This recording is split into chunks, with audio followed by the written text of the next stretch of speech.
Um, I'm gonna throw you right into the deep end. I love doing that to people. You ready? You're one of those people that don't like that. I could tell. You're like, John, let's take the shallow end of the pool. Don't throw me anywhere. This is bringing me anxiety. I knew I shouldn't have done this. Why did you ask? Okay. I think it's good for you. Do you have floaties on? Wait, is that background your real background, or is that oh, okay, cool. I like it. It's spacey with books and art. You're usually in your kitchen, and so that's you're usually somewhere where there's like an echo and it looked like a kitchen, but today you're like in a studio. I like it. You're welcome. Here's the deep end of the pool. What is your what are you struggling with the most right now these days? Self-doubt, Mm, for sure. explain. Explain. What's in what area? I think creativity, yeah, like facing some insecurity and self-doubt around feeling like I'm worthy. With being a therapist and what you do, or worthy in Mm, producing art? What do you mean by creativity? yeah, more like producing Mm. art and writing. Like, do I have something to say? Like I feel Oh. really good as a therapist being one-on-one with people. I feel like I can Hmm. totally drop in. I feel really grateful for that. But in my personal life lately, I've been feeling like, yeah, like kind of stuck. I've been working with stuckness in my nervous system. Mm. Well, today we're going to prove that you do have some things to say. Did you Yes, like that that's true. transition? I liked it. That's true. Yeah, when you first Tawny, asked me, I was like, I don't know. Do I have anything to say? But yeah, I'm happy to be here. you have a lot to say, and I think we're going to help a lot of people today because what we're going to talk about is something that has helped me tremendously in my relationship, um, attachment styles. So not just attachment styles, but we have an angle today, correct? That's right. Nested model of attachment style. So not What do just, you mean by that? yeah, it's a term from Jessica Fern, who wrote the book Polysecure. Have you read that book, No, Polysecure? no, no, no. It's a really good Um, one for monogamous folks too. Um, but she talked about it wait, in, what is yeah, polysecure about? I mean, obviously, uh, poly, yeah, being secure in a poly relationship, I'm assuming, right? yeah. So it's about, yeah, it's about consensual non-monogamy. So it doesn't have to just be polyamory. Um, Hmm. but it is about any kind of relationship style that's not monogamous, or you can be monogamous, and how to be secure in that. Um, and just navigating it from all these different ways, not just the one relationship, which is how typically we Right. look at attachment styles, but also globally and through society and communities and culture and families. And this, I mean, I don't even think this was a thing like 15 years ago. Or I mean, I guess it was, but it wasn't. I mean, there weren't books about it. It's not something that Yeah. is mainstream. I think it is now Mhm. coming into the mainstream. Yeah. Non-monogamy being kind of on Mhm. trial, and people um, designing just what works for them, customizing relationships. Yeah, totally. Like different relationship designs. Yeah. Yeah. You are soft spoken. I am Korean. I'm very loud. I grew up in a house where my parents would be screaming at each other, and they're just saying things like pass the ketchup." I'm saying this because you Talk need to louder. speak up, and I need to shut up. I need to lower my voice. You need to raise your voice. Okay. Yes. It's so funny. I can be soft spoken, but I too was raised in a household of yelling. So if we get into a fight, we can yell over each other.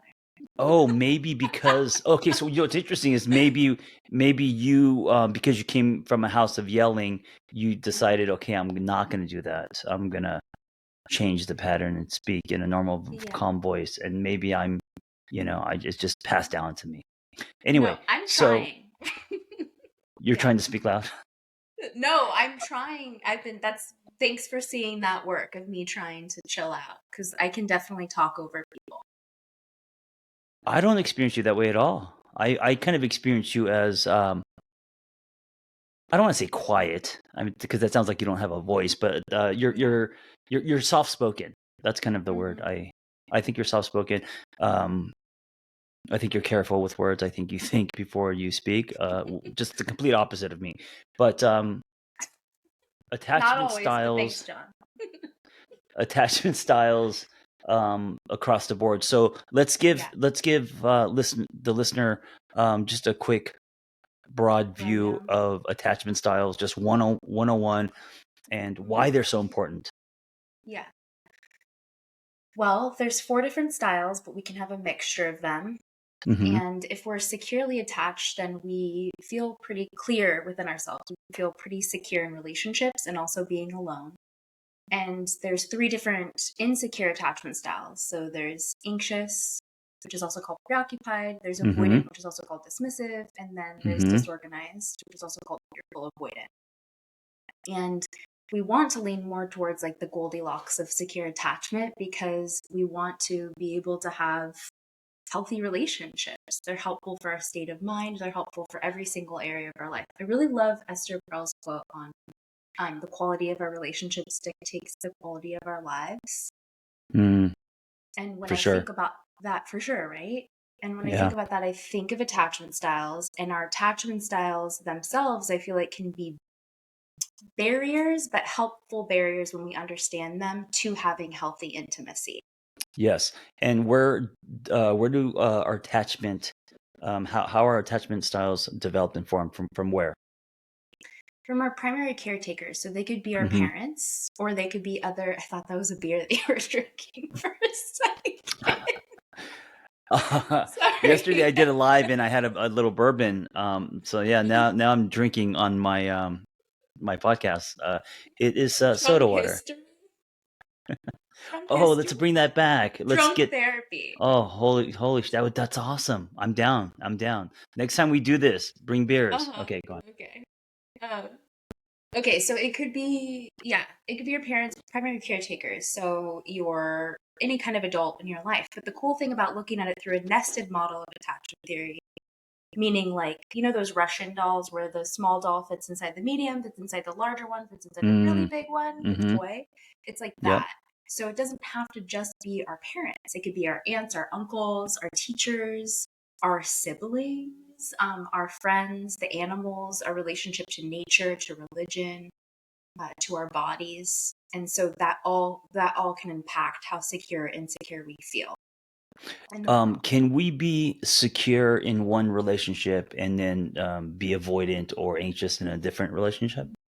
100%. Yeah. Yeah, so that's one thing I think Yeah. people don't understand is, because I tend to swing anxious, but it doesn't mean I'm like that, in other so for example, with my friend in friendships with men, Yeah. I am more secure or avoidant, and, a Mhm. lot of my life, men have been kind of chasing me. Not not like chasing, it sounds Okay. arrogant, but, more grabby, wanting to be, um, spend more time with me. I've always been kind of, the guy that pushes, friends away a little bit. Mhm. And then romantic relationship, I'm the guy that holds on to her leg. I'm more anxious as far as attachment. What about in other relationships, like friendships with women or groups of people? I don't know. I think with women, I don't. I think I'm pretty secure. I don't feel. I think with men, um, because I've grown up doing a lot of, activities with men. So whether it's breakdancing, skateboarding, like just very Yeah. communal. Lots of when I have good friends, I feel kind of, um, possession. I feel kind of grabbed. I feel, you know, like let's go do this. Come do like lots of getting pulled in one way or another, or also wanting a lot of emotional, connection from me. And this is way before I became a therapist. And so that's my with men, and then with romantic women, I feel. uh, sometimes needy. I need to feel loved, validated. I need compliments. I need constant, sex connection and all that. Yeah. But with Yeah. female friends, I feel very neutral, and maybe it's because I don't hang out with female friends daily. It's more of a once in a while thing. So Yeah. There's not as much contact to maybe like inflict that attachment wound in a way. yeah. Now, Yeah. now you've had experience with monogamy and non-monogamy, correct? Yeah. Hmm. Did you- and so obviously it's much harder to be securely attached in non-monogamy. I mean, for me, it Yeah, is. For me, it I is. mean, I But would I don't I would assume assume that. for the majority.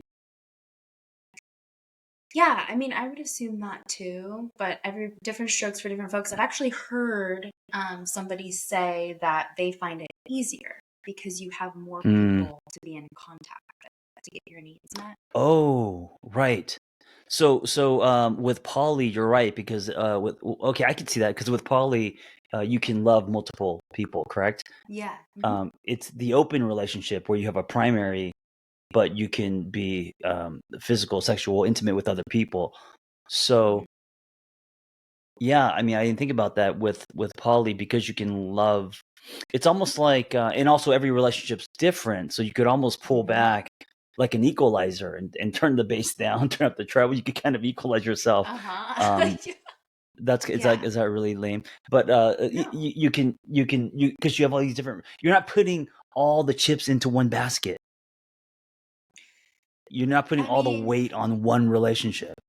that's the ideal of it, but I still think it's possible to do that, you know? Like To do where what? to put all your chips in one basket. Like if the other ones are feeling secure, you can still feel anxious in one relationship. You know what I mean? Right.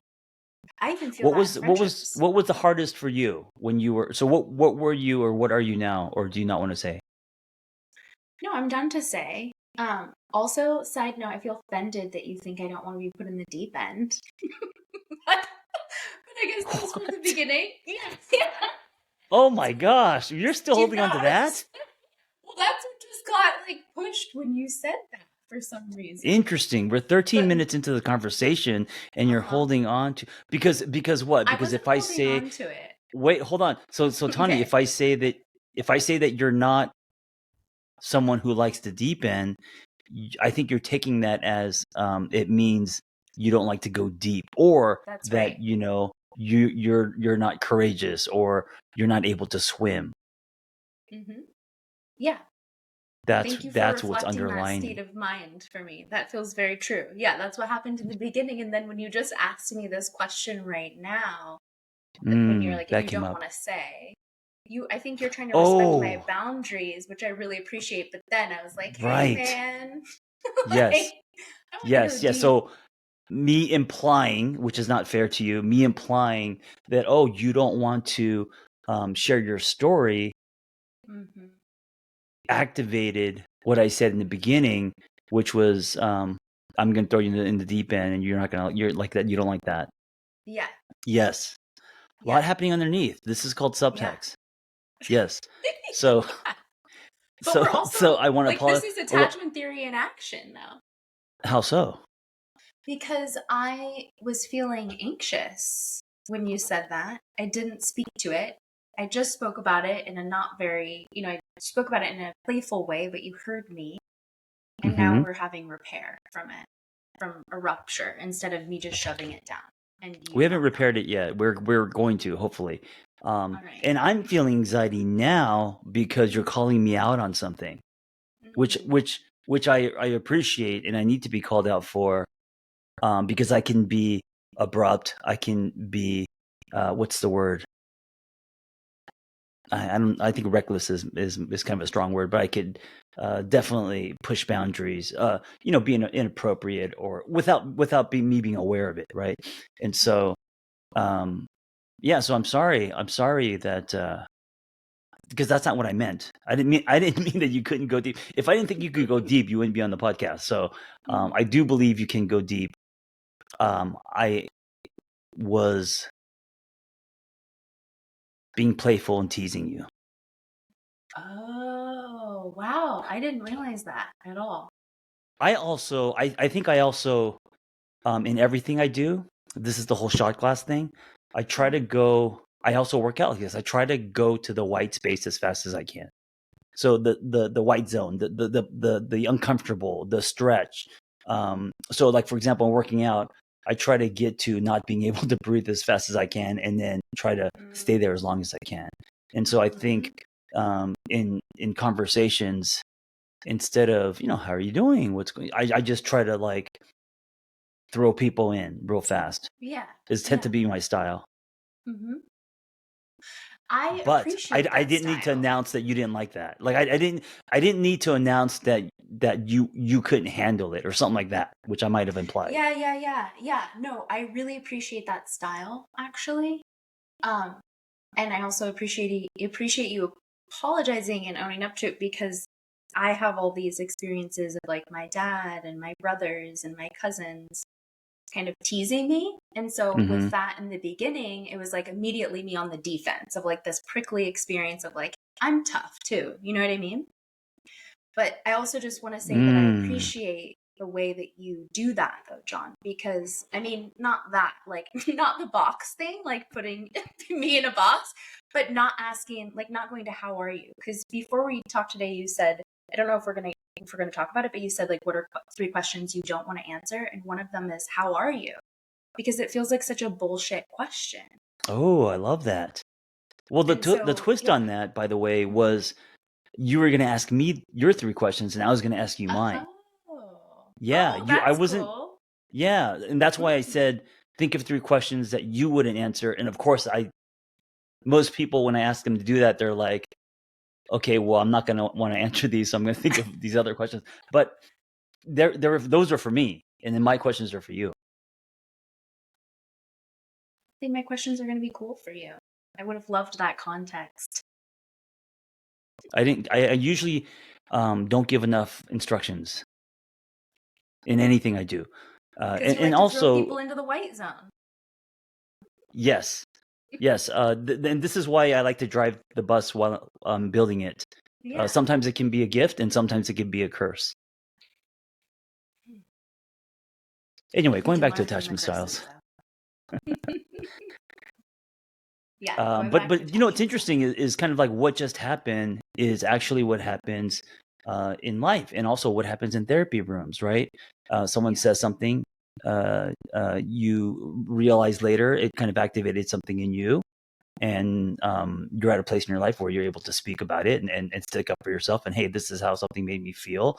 And then we look at it, and then we kind of dissect what happened, where things came Yeah. from, and then what comes out of that is a better understanding of self, and hopefully um it's not only the repair makes the relationship better, close, Yeah. we people More become real. closer, more real, instead Mm-hmm. of but if you said that and I said, what the fuck are you talking about, that's your I didn't do anything wrong, if I'm very being Defense. defensive, Yeah. then people disconnect, and then of course um there's there isn't repair, there's more rupture.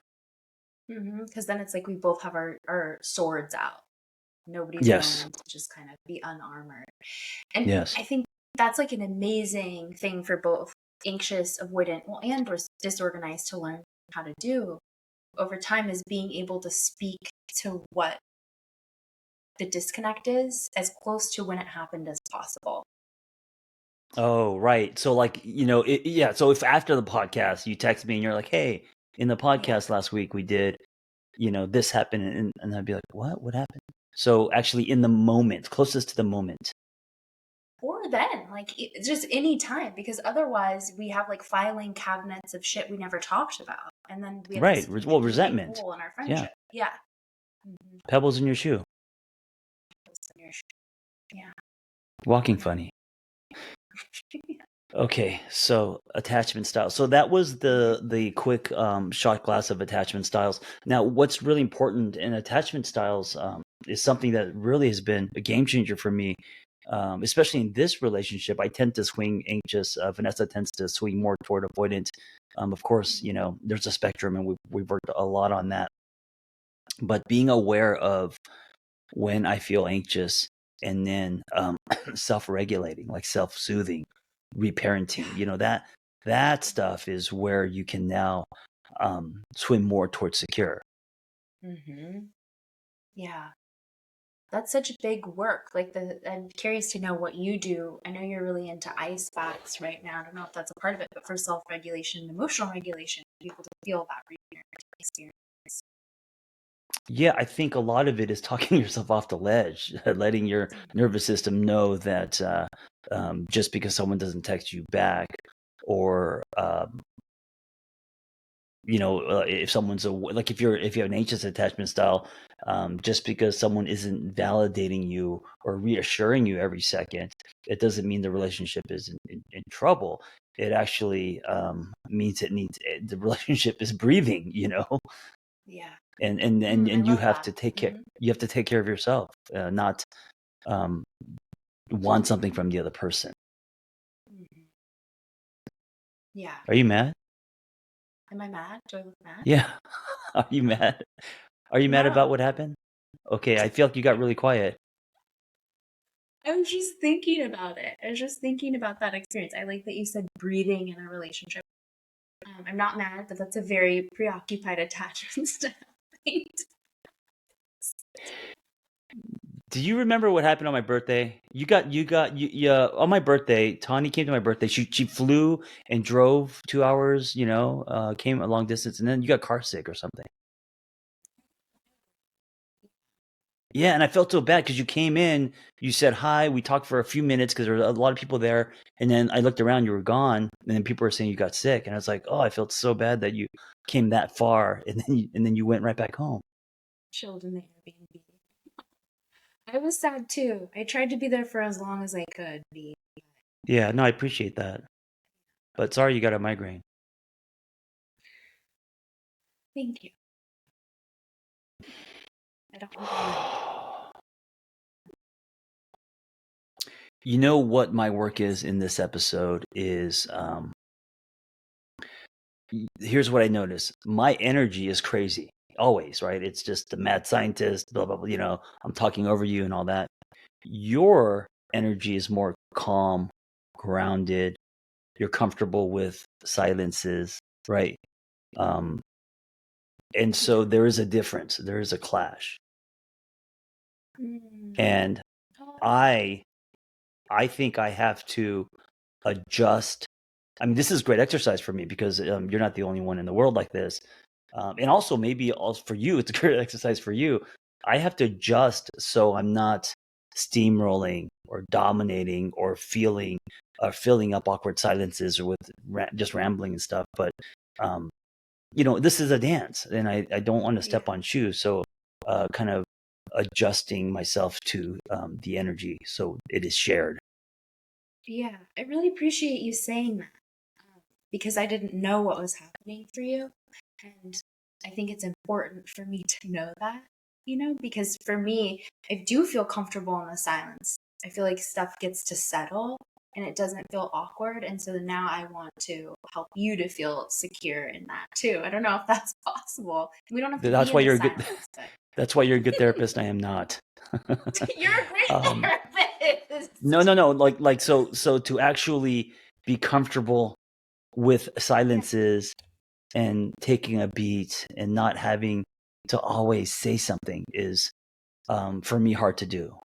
So I think that is a talent or a gift that all therapists should have. It's primer. It's foundational, and so that's challenging for me sometimes.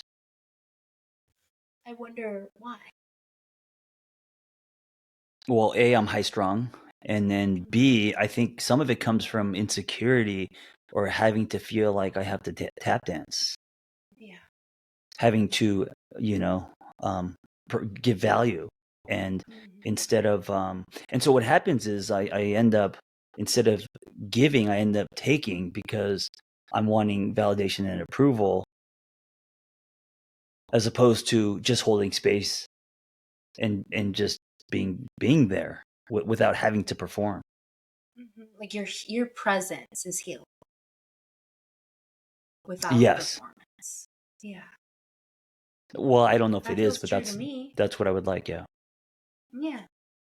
And then bringing it back to relationships, I noticed Vanessa would say things like, "Hey, you felt very grounded," or "You're more grounded today than before." And I think this is kind of what she's talking about is, um, I feel that you're not erratic or just all over the place, or this kind of you're not activating my nervous system.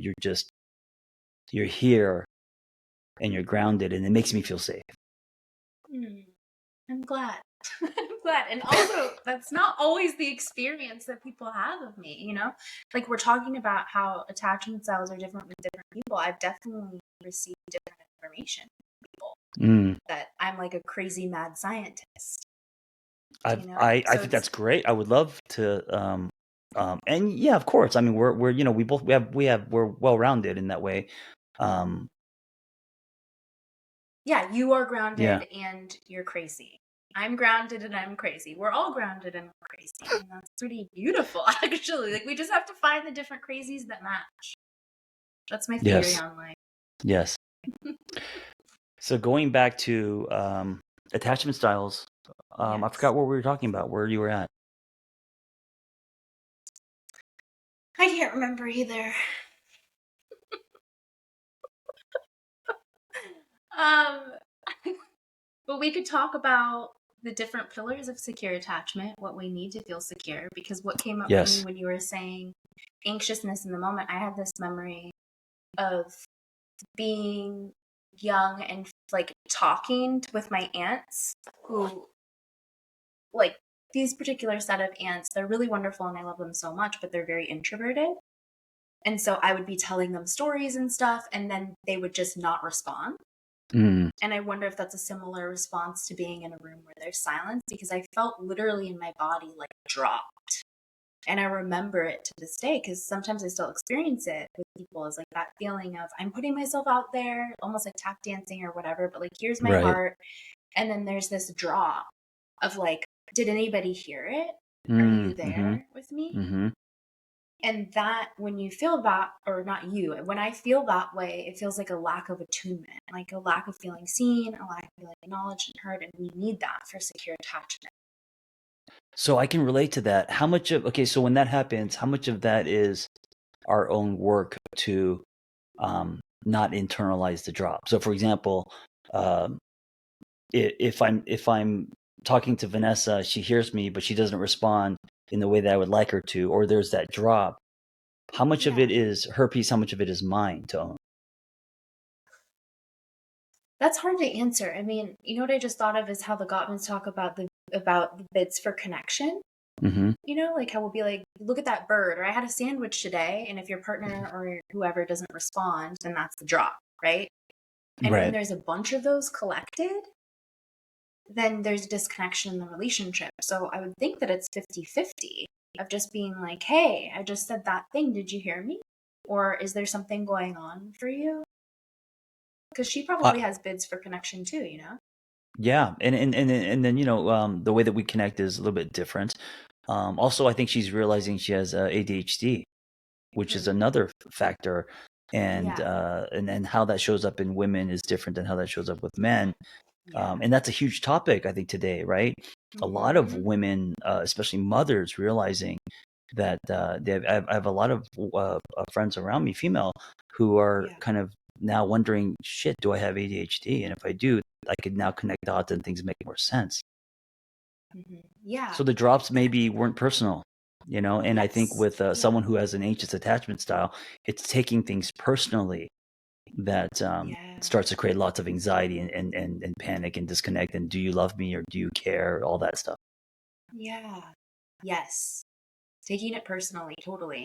I was on a trip recently with two of my closest friends, and we kind of all got into this like weird moment. Hmm. And I just started like chopping vegetables and trying to regulate my nervous system because I used to get really angry. Not that I never get angry now, but like I Hmm. used to just be like, just like kind of fight back when I was mad, like, well, you did this thing. And I was like, nope, I'm not going to do that. And so she came up to me and she said, are you mad at me right now? And the energy just felt like I felt like somebody was like pulling at me, and I was trying to Hmm. regulate my own nervous system. And that's what, like, she experiences more preoccupation. I was like, I am not mad at you. right now. This isn't about you, but I have to like regulate my nervous system. And she said it was shocking for her to hear that. Like it felt like she needed reassurance in that moment. But it was also helpful for both of us to like be in our separate worlds and regulate our nervous systems. Because ultimately I would have been kind of mean to her if I was trying to regulate her over me, you know? Right. And I think that could look like anxious avoidant dance. Yeah, the nervous system is kind of a great thing to focus on when it comes to attachment styles, because whether you're anxious, avoidant, whatever you are, your nervous system and the activation of that is what's creating right anxiety and these feelings of panic. And so being aware of your nervous system, what's happening, and then having the ability or tools to self-regulate, Yeah. that I Totally. think Yeah. is Knowing huge. where you're at. It's so huge. It's so Yeah. huge because when you're avoidant, you're actually anxious. You're really anxious on the inside. Right, That's what's right, happening. right. But you've just learned like this person isn't going to help me regulate. It's going to become scary. Not this person, but your memories of that attachment. So your parents or whatever were scary. And so you're like, I have to do everything on my own. And I think that can be really helpful to remember if somebody's anxious in your relationship with an avoidant is they're freaking out on the inside right now. That's why they're running. That's why they're running. Yeah. Just to remember that. So how do you help them if they're freaking out? So would it be to help? I mean, I guess it would, going back to the nervous system, it would be helping them calm their nervous system. When your nervous system is calm, like first going, putting Oh, on so your the whole oxygen oxygen mask mask. thing, like work on Yeah, you first. yeah. And then what I do when I am with people that are more avoidant is I'll just be like, okay, I'm here when you're ready to talk. But and maybe I need to talk by the end of the week or Yeah. the end of the day. Like I just don't want this to become something that we never talk about. But I So can help you co-regulate too. in my previous relationships, 20s, young love, even 30s, if we got into an argument, I would, because I'm anxiously attached, I would want to talk about it. I don't care if it's midnight until we resolved it. And for an avoidant, that's activating, And so the avoidant would rather take space. Let's talk about it tomorrow morning. I would take that as, oh, you don't love me. You don't care about the relationship. Yeah. This isn't important to you. If it was important to you, you talk about it right now. I don't care if it's 2 a.m. Let's resolve this, right? And then I realized, as I grew up, that that's not fair. We're wired differently. And just because if I want to talk about it now, the urgency of that is me calming my nervous system. It's not thinking about the other person and how they're wired. Yeah. I mean, I think it's a both and, like you calming your nervous system and then thinking about their nervous system. Because sometimes I think what happens is there's a pendulum swing from anxiousness to avoidance. Does that make sense? Like, no, explain. Like, okay, I'm not going to be anxious. So I'm just going to pretend that this isn't existing, this challenge, this conflict. So some people, like I've most certainly done that, anxious on the inside, but will present avoidantly because I don't want to be the one, because I have been wanting to talk until 3 a.m. in the morning. But that's just getting shoved down and you're then pretending that you're not anxious. I'm not saying that's what you're doing, but I definitely see that happen. So what, what I don't even know what to call it. What are you as far as relationship preference? What would they call it? What do you mean? Relationship design? Like, are you talking about monogamy, non-monogamy? Yes, yeah. yes. I I always tell people who are listening to, are listening to my podcast that assembly is required. So nice. Love that. yeah. So they'll patch it all together, and also there's no editing. So sorry, what? I also love that, no editing. I don't like to be put in boxes. I'm really obnoxious when people, if I'm feeling annoying that day and somebody asks me, like, what's your pronoun or whatever, or what relationship design, I'm feeling really annoying. We'll be like, I'm a verb, man. Like, I don't want to be put into a box. So I'm curious about this because it's topical, and also I personally am curious about this. What has been challenging as far as because you've been in monogamous relationships, you've been in different types of relationships. I'm assuming open or poly. What has been challenging for you? What has not, as far as attachments and I mean, I think that for me, what's challenging about open and polyamorous relationships is my own relationship with myself. So if that's You feeling mean secure, insecurity, jealousy kind of thing? Or what do you mean by your own relationship with yourself? no, like, well, sure, yeah, insecurity and jealousy, but Yeah. also if I'm feeling safe in the relationship. Like, Mm, I am very connection driven. I feel like I'm very emotionally polyamorous. Like my life yeah. partners are also my friends, and it's like I just structure my life in a different way. And so because connection matters so deeply to me, if I'm feeling disconnected in a sexual romantic relationship, like with somebody that I imagine spending my life with, I don't feel comfortable with them going to be with somebody else. That feels like a Right. threat. This is a really good point because I think what people are doing is their relationship isn't well, or it's not doing good, or there's disconnection, and so they're saying, okay, well, let's just open, and they're thinking that's going to solve it, and it's going to Yeah. create a bigger crowbar. So I Mm-hmm. think for open and poly, and even for for those relationships to even have a chance, your primary relationship or the relationship that you're in has to be strong and solid, and you have to feel safe in that to Mm-hmm. pursue, so it's, and I think that that's why a lot of them don't work, is because they're opening their relationship as a way to Quick fix. a quick fix, right? Mm-hmm. Instead of fixing the relationship first and then building a strong foundation, and now let's explore because I feel safe. Totally. Yeah. And I mean, there's so much to say there because there's also like so many different ways you can be poly. And maybe some people would be listening to this and they'd be like, no, like I don't need to have a primary partnership. That's also a thing, John, where people are just Mm, relationship anarchists. So they have no primary relationship. But I personally know for my body, my nervous system, my trauma, whatever, I can't do that shit. Like, I yeah. want to pair bond. I want to have close relationships. That feels lonely and weirdly capitalistic to me. I'm just going to sound really judgmental for a moment to be that hyper independent. Mm. I think I could love, Vanessa and I have had conversations about this.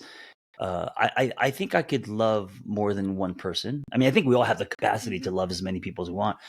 Just Yeah. like in modern time and schedules and stuff, um, I think I have the bandwidth to love uh, two, maybe tops three people. But I mean, who's got the time? I mean, because Yeah. you're not just hanging out with them, but you're connecting with them and you're talking to them. I Mm-hmm. mean, they're on your mind, and Yeah. so the when you look at your heart like a Google Drive, and it's got like the how much storage Yeah. left. I Yeah. think I could love 2 to 3 people most with my life. I think three is a lot, maybe two.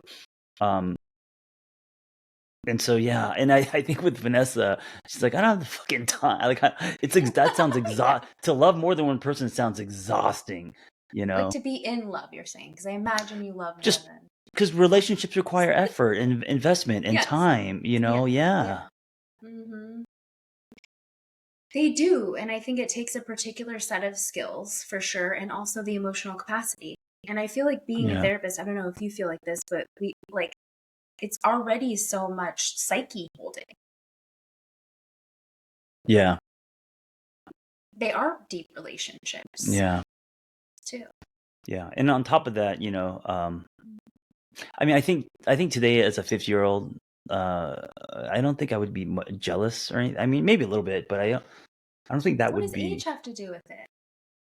Jealousy. because as you get older, you just I think generally as you get older, you become less possessive. I mean, not everyone, of course. There are, but I think at least for me, 20s very possessive, 30s a lot less. And then now 50s, I'm like, I just want you to be happy. I want you Yeah. to have a great experience on this Mm-hmm. planet. Like that would be my way of.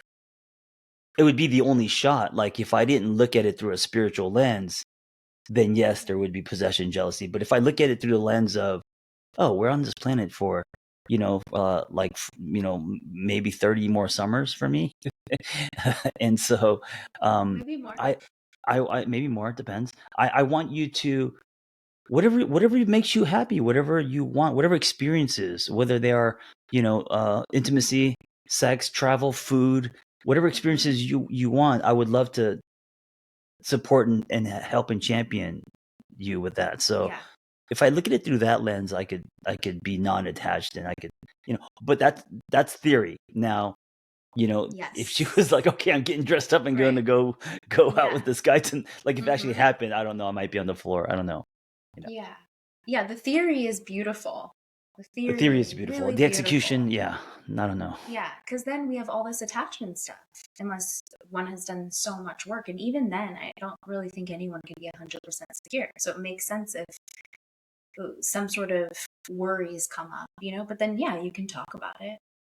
The theory is Just, I also think it's beautiful because accountability. we all love differently, and I think Hmm. if you have a different love language than your partner, you're putting pressure on your partner to love you in the way that you prefer, and vice versa. And if you have multiple partners, then um, you're getting needs that your partner um, may not want to give you somewhere else. So you're taking the pressure off your partner in that way too. Yeah, sure. Yeah. I think there's lots of ways to do it. I've been thinking about relationship design as strategies to get needs met, you know?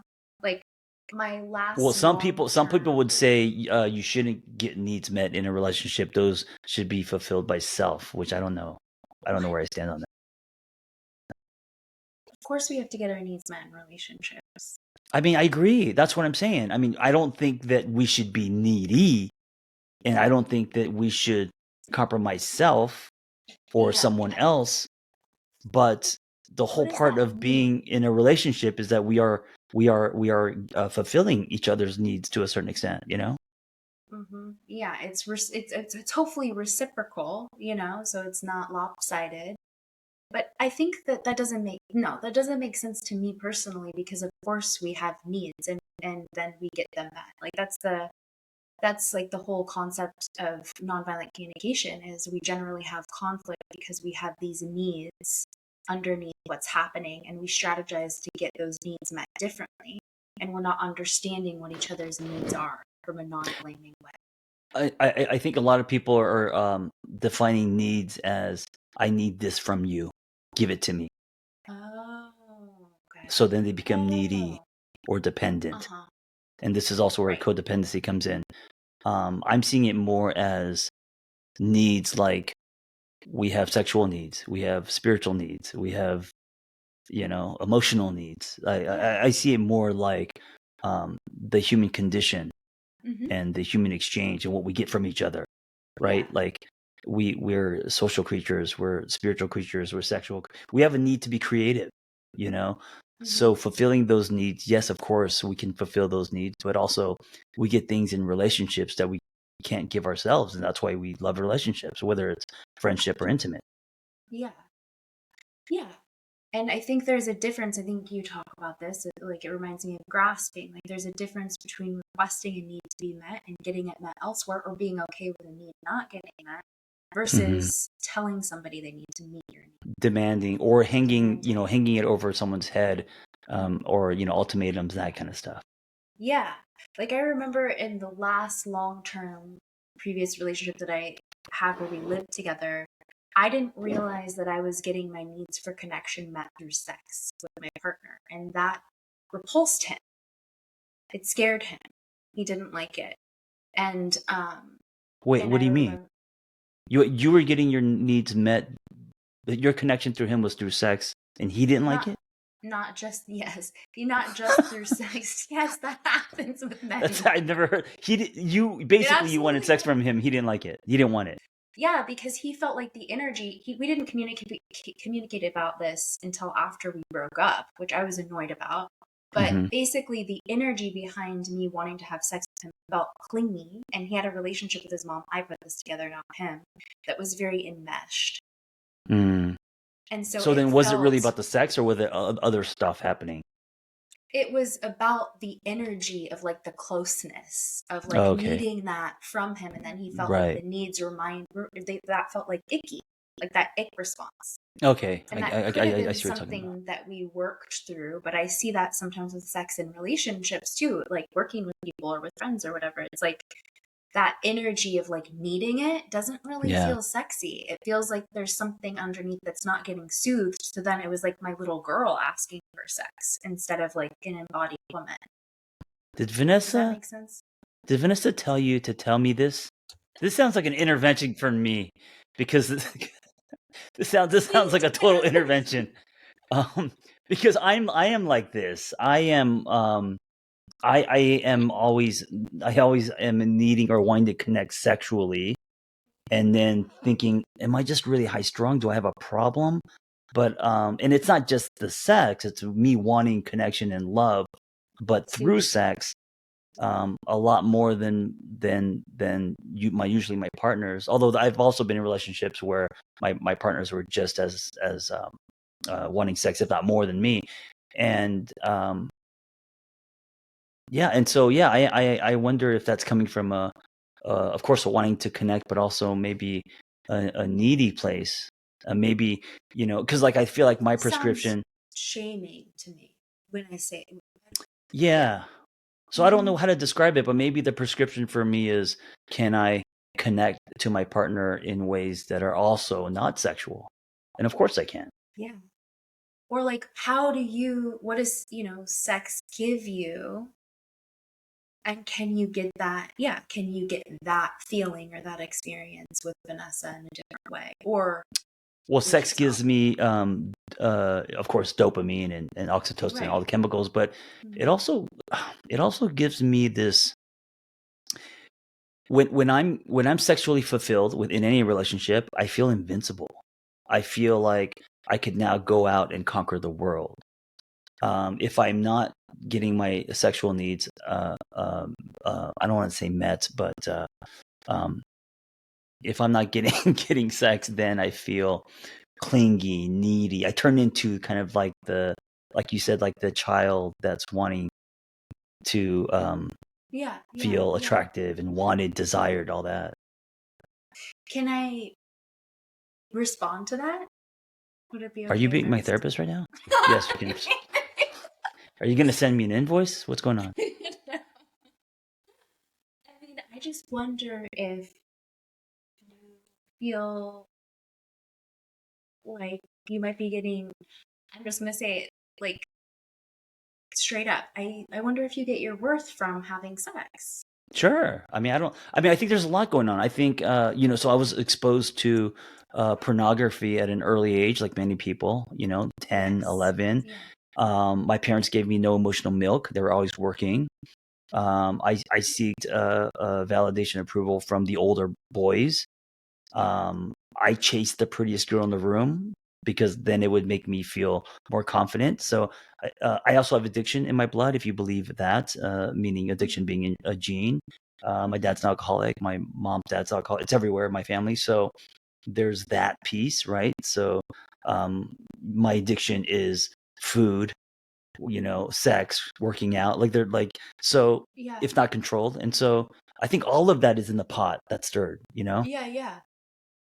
There's a But lot going back to there. your question, you're saying if I don't have sex, do I feel You don't feel worth worthy. Yeah. less? Worthless. Yeah. Well, I know that if I have more sex, I feel more desired. I feel more attractive. I feel more. Um, you know what it is? If I don't have sex in my relationship, I feel rejected. Hmm. So I guess that is worthless, right? Mm-hmm. Like when I feel rejected, that's the place that I go to, I think, is like, yeah, I feel worthless. Like shame. I Yeah, get these huge feelings of like shame. And yeah. not just I feel shame, but I am shame. I'm bad. I'm not good. I'm ugly. I'm fat. I'm stupid. Whatever. You know what? I actually feel shame if I'm asking for too much sex. Then I feel like, oh, I'm being a pervert or I have a problem or I'm putting something on someone else. The shame to me comes from judging or labeling myself because I am sexual. Hmm. So I So don't know. you feel shame. You feel shame when you feel like you're asking for sex too much. And then what Yes. then there's the rejection piece in there, Yes, of course. Right. probably. Yeah. Right. Yeah. Yeah, yeah. Yeah. I mean, I do wonder about like your inner child when that's up, like that Yeah, part of I'm you I'm that sure. needs love and soothing, knowing that you're worthy and desirable. And like I'm also Yeah, speaking and to and myself and one too. could Yeah. argue, John, it doesn't have to be a sexual thing. You can connect to someone in different ways and still feel desired and worthy and all that. I think I'm just used to it always being a sexual thing, and part of that is just patterns And and maybe being a man, like the way yeah, that yeah, in this men are world for sure. conditioned, and at least in the United States, it's like I think most men, the suicidality is so high, depression is so high, and I think a lot of that is because the self worth comes from primary relationship, and if you're Yeah, feeling rejection in that area, and you don't know like what your purpose is or who you are, not that you don't know your purpose, but like yeah, there's just so much there to feel not good enough.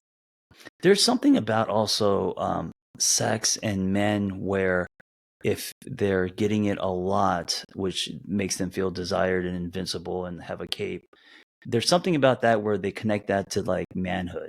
They connect that Mm. to, being Do more you think that more comes of a from man. conquering, I don't know. I like wonder. Maybe, conquistador? Yeah. maybe, but it doesn't like. I mean, the sex doesn't have to be like this submissive, dominant, or conquering. Um, um, No, but but just yeah, I even wonder like, if it's yeah.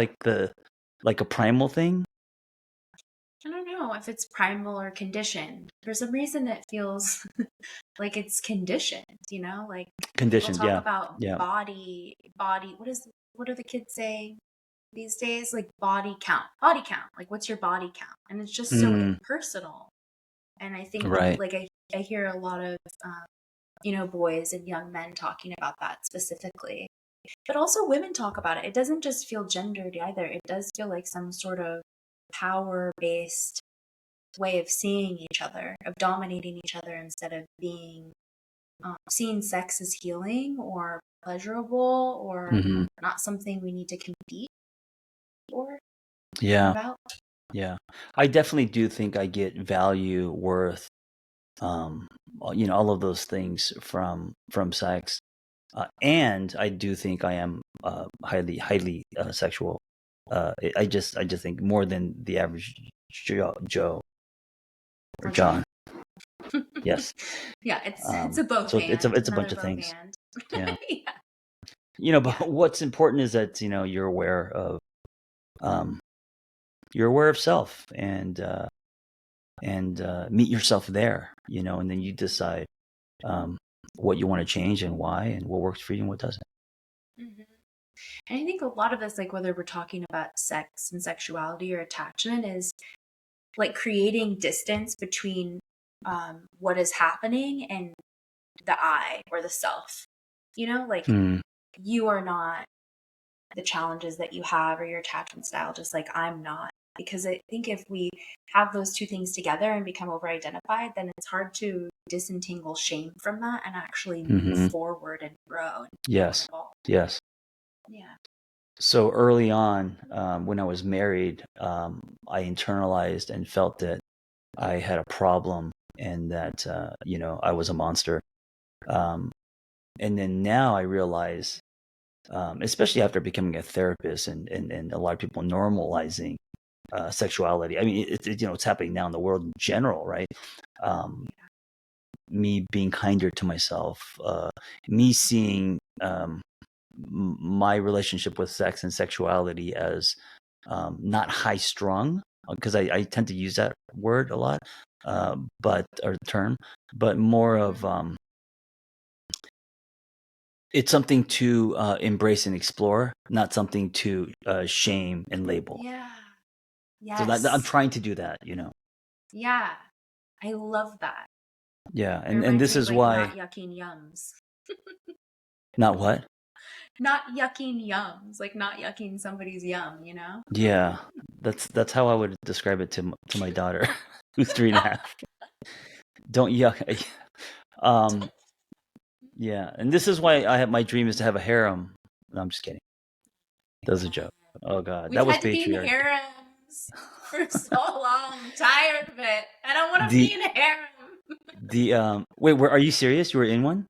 No, I'm just like, I just think about, you know, the history of being human and how like women have maybe some have Oh, wanted to be in a cults harem, but and have they been yeah. forced into it? And it's like, no, bro, I want like a healing, like, like healing, masculine, Yes. feminine kind of Yes. eros gamos on the outside So situation. I'm joking about the harem because it's extreme, but the thing about the Yeah. harem is women being objectified, right? That doesn't a harem sounds like you have a stable, you're objectifying women, they're Yeah. not human, that kind of thing. So Yeah. of course, I mean, I'm exaggerating. I just said that as a joke. Yeah. Yeah. Um, but I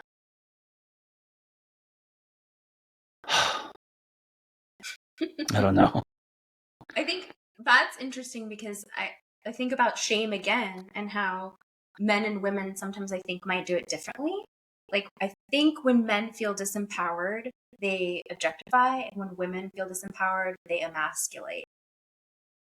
So when you're feeling Mhm. disempowered is when you feel shame and then you want to Yeah. feel bigger than the other person, Yeah. you So know? give me some examples. So men feel disempowered, and so they objectify by Like going and what getting together with a lot of partners and or having acting yeah, out.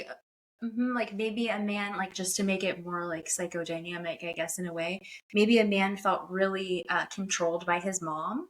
So Hmm. now he sees relationships as like women to have sex with and not get close to. Mm, And maybe a woman was really objectified by her own dad or felt like he wasn't around. And so now she like bases men, judges men based on like, you know, she talks about like big dick energy and like is very objectifying towards the male form, but mm. dismissive of the importance of masculinity too. And Is and what I and think. they are also Yeah. both ways to not be intimate, right? They're all in a Yes. way both ways to hide or to um, um, Yeah. not make eye contact, metaphorically. Yeah, totally. Like it's pushing away because I'm ashamed. I want to push you away from me because I don't believe I'm good enough to be in connection with, but I'm going to say you're the one that's fucked up. So it's like someone who sleeps around a lot because he has a fear of intimacy, for example. Yeah, like he's scared of Using sex as a going to the shield instead depths. of a conduit Yeah. into yeah. Yeah, totally. Yeah, until instead of a conduit into like deeper being known instead Or of just in women that saying, mask. when you say big dick energy, what do you mean by that? Like I personally really hate when people talk about big dick energy because I feel like we're Wait, what using is big dick energy? I've never heard you that haven't heard term of before. big are you serious? Okay, No, yeah. never. Are All you right, talking so about it's literally like people who prefer big penises? Or no, I'm talking about what people does that mean? who are like that's like somebody that's confident, somebody that's like on it, somebody that's like attractive or whatever. Like they've got some big dick energy, you know? I've never heard that term in my life. BDE. Never. It's like yeah, like I'm hashtag oh my BDE. god, Yeah, I it's gotta been get with the around a times. minute. So But wait, yeah. so it Yeah. translates as confidence or false Yeah, confidence? I mean, Big dick it's energy. people saying like you don't need to like wear a mask, you don't need to you can just tell that they're confident because they have a big dick. But that in Well, it to me, that's that feels okay. So when you say yeah. big dick energy, to me, it feels like a false confidence. To me, it feels Yeah. like posturing. It doesn't feel like a Yes. real confidence. Does that make sense? Yeah, and that makes more sense to me because I don't think that is real confidence. And why do we care about like it's just this sick culture. We're Mm, perpetuating domination of each other and calling it liberation for some reason. Like it's interesting. Yeah. I'm somehow liberated in my Hmm. sexuality as a woman if I can say like, oh yeah, that guy has big dick energy, or oh yeah, I've fucked 1,000 people or whatever. That I feel like there's way more nuance there where we have to like really slow down and see what's actually happening Yeah. underneath. You know what I Yeah. mean? But yeah, I think you're right. I think it's posturing. I wonder if I have big dick energy. I definitely don't have a big dick, but I don't know if I have big dick energy. uh, I don't like to use that. I've never heard it. I've never heard You that can term. go That is ask strange. somebody I mean, it and must then be they'll Gen tell you. Z. I don't know who's making up these terms. I don't know. Yeah, Um, I don't know. I'm yeah. ready for it to go away though. It's very shaming, you know, and weird. Like, it Yeah, it's doesn't also matter if it you have a just big dick, it's how you use it. It's how the two it's people are in relationship. It's sure, how sure, I comfortable know. you And so, feel. but using that as kind of the yeah, I don't think it's It's healthy. weird. Yeah. Yeah. Hashtag not healthy. It sells a lot of Yeah. trucks It's also like with the ones with the balls on the bottom. on the bottom. I Have don't you know. seen the Trucks ball? raised. Have you seen that? Yes. Yeah. Yeah. Oh, I love where this conversation went. Yeah. Yes. It's pretty great. You I ready want to for say the something about the nervous system though. Okay, let's do that and then do the 3 questions. Okay, but my questions are not going to be cool for you. Because Why I mean, who I'll decide. Don't all right, don't don't all tell right, me if they're going to all be right. I cool or won't not. put you It in a doesn't matter. box. I'm sorry. I shouldn't tell you what your experience is. Okay, so you keep saying high strung, and it keeps reminding me of the hyper aroused nervous system. And when we were talking about attachment, and you were saying, I think it's really important to just, like, to think about the nervous system. I do too. So there's the different states of the nervous system, and Well, I'm when we're in, realizing that I'm not high strung. It's big dick energy that I'm exuding. God damn it. Sorry. I'm sorry. I'm sorry. How to put it? You were Okay, so looking it's over, and I thought you might be thinking of a joke, getting ready to say it. yeah. Okay. So the nervous system, go on. Okay, nervous system. So there's different states, and I think a lot of the time when people are avoidant, they go into that collapse shutdown, the dorsal response, Mm-hmm.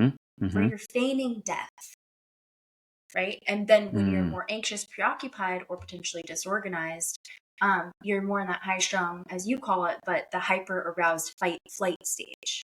Mm. Like everything needs to go really fast, or it's Mm-hmm. argumentative, or whatever. And then when we're in the middle, we're in our window of tolerance. We feel safe, we feel social, we feel playful. I Mm-hmm. could toss a ball to you, you could toss it back. Like there's, like, camaraderie and collaboration. And so if we can begin to notice what nervous system state we're in, we can begin to widen our capacity to be in the window of tolerance Mm. by noticing, like, what our state of mind is. So if things are Right. really rapid, or if things are more shut down, you get to know if you're in that dorsal response, or if you're in the sympathetic, the more high strung space. Yeah, and so you really need that information to do what is prescribed. And so being aware, dropping into your I mean, this is why when people say dropping into your body, it's foundational because that's how you get data, how you feel. Yeah. Not like what you're thinking, but how are you actually feeling, as the Yeah. radar. Mm-hmm. Just dropping down. That's so big. Speaking of dropping into your body, okay, I just did it. Let's you go first. One question for me. How are you? Answer in a real What way, though. why do you hate that question? Because you feel like it's Because false? You don't think the people mean it? usually, Oh. yeah, like, if we're just walking around and people are like, how are you? Like, how am I supposed to respond to that? I'm good? That's not Mm, true. That doesn't okay. encapsulate my experience. All right. So I'm gonna answer it in an honest way. I am a lot of things. I'm a lot of things. I am lately I've been a bit discouraged about career where I'm at. I feel frustrated with a lot of things. I'm also very grateful. I was watching a documentary yesterday about just work and what people do for work. It was hosted by Obama. It's a great documentary, and it showed just like the Uber Eats driver, and it followed people who clean hotels and just like people making minimum wage. And I was watching that, and I felt so much gratitude that I'm able to do this full time without punching a clock. So how am I? I'm more grounded than ever. At the same time, I also have some discouragement lately with some projects not working out. But I'm hopeful, and um, I don't want to say I'm good. That's what I hate was when people say I'm good. That's it. I'm those things. I love it. I love Yeah. that answer. Thank you for sharing that with me. What is your greatest love lesson that you've learned so far? My greatest love lesson, I think, is to slow down. In relationships and love in general. In relationships, and yeah, because I think I can,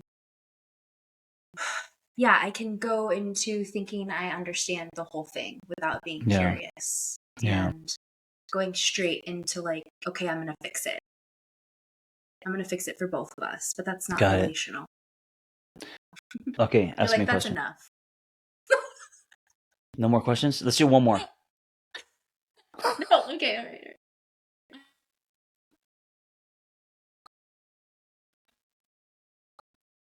I don't think you're gonna. You already. It was how old are you? But you don't. You already said, and you don't mind. Let me think. That Of was your question? How old am I? Yes. Oh my Okay. gosh. See, Can the no, I questions be don't. more open-ended? Okay, I know. That's what I'm saying. Because you ask questions that I don't like, and I feel like usually there's something underneath that question that's not being asked when somebody says, "How old are you?" Or like, "Are you?" Go ahead. I see you putting your finger. What were you gonna say? Oh, I was thinking. Think of a question on the fly now, meaning let's clear the slate and think of a question in real time. That I don't want somebody to ask me, or that I want to ask you? No, just any kind of question you could ask me. It doesn't have to be Okay. Any something that type you don't of want to answer. question I could ask you. Any It type should of be question. something that you think is going to make me squirm that I don't want to answer. I mean, not to be mean, but just Yeah. to Yeah. just so Yeah. the listeners can be Okay. interested. All right. Because So how maybe old are that you? makes And my sense. response will be 50, and then okay, Yeah, no, next I get it. question. But no, I'm just saying that was the question I had on my paper. Oh, me But talk to not the good. that's Okay, why I'm yes, saying throw yes, your I get it, paper I get it, I away. get it. All right, all I'm right. I'm saying throwing that's it why away. I'm yeah. throwing it away. All right, all right. Do you think I do often. Sorry. yeah, you do think yeah. Yeah, Do all the you time. Too think much. um do you think you self-soothe with sex? Yes. Yes, I do. Yes, Yeah. I do. 100% I do. Um, I don't know how much of that is healthy and unhealthy, though, right? I think you can self-soothe with sex as long as it's um, mutual and healthy and shared and not, put upon, pressured, etc. Do you know where that comes from? Man, I don't. I don't know. I think there's layers. So yeah, the surface is just kind of um, being exposed to. I don't know if that's true, but I'm being exposed to sex and porn at an early age, stuff like that. And then on a deeper level, I'm sure it has to do with attachment, um, um, feeling more desired or attractive. I'm sure it has to do with numbing me. I don't know, all these different layers. Can I ask you one more question? Okay. Where do you feel when you feel that you're really worthy and desirable? Where do you feel that? How do you experience it?